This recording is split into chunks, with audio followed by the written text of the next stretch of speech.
Donc, je suis spécialiste du romantisme allemand depuis assez longtemps. Et l'une des premières choses qu'on apprend quand on travaille sur le romantisme allemand, c'est que Shakespeare est essentiel pour comprendre le romantisme allemand. Alors, je lisais ce livre il y a fort longtemps, qui est une traduction de Shakespeare par August Wilhelm Schlegel et Ludwig Tieck dans la postface. Alors, vous voyez mon petit marqueur.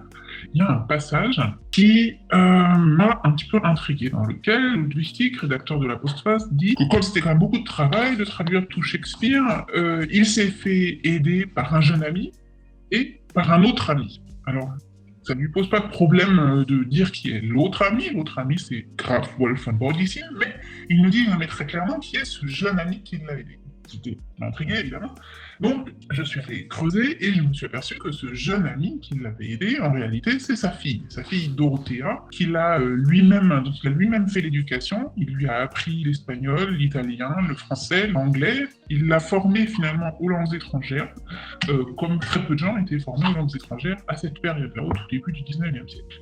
Et Dorothea, de fait, a contribué à la traduction des œuvres de Shakespeare, mais aussi des œuvres dramatiques, mais aussi elle a été l'une des premières grandes traductrices des sonnets de Shakespeare et d'autres ouvrages. Alors, la question que je me suis posée, c'est pourquoi est-ce qu'on ne sait pas vraiment que c'est elle qui est l'autrice de ces traductions?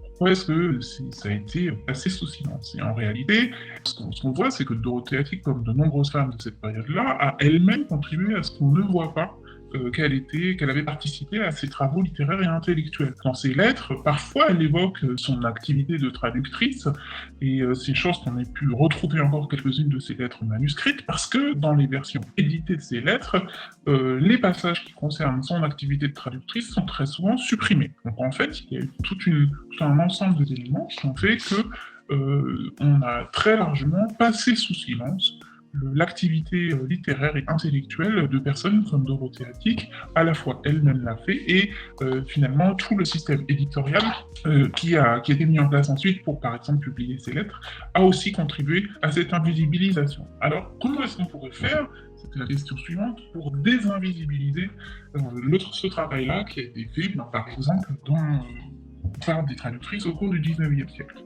Avec mon doctorant spécialiste d'intelligence artificielle, on est en train de travailler exactement sur ça en ce moment, savoir, en prenant Shakespeare comme texte de référence, est-ce qu'on peut montrer, en comparant par le biais de méthodes de machine learning, qu'il y a une spécificité stylistique à la manière dont Dorothée Attic va traduire, et est-ce qu'on peut même aller plus loin et essayer d'identifier sur un corpus plus large quelque chose qui serait un style proprement féminin dans la traduction au XIXe siècle.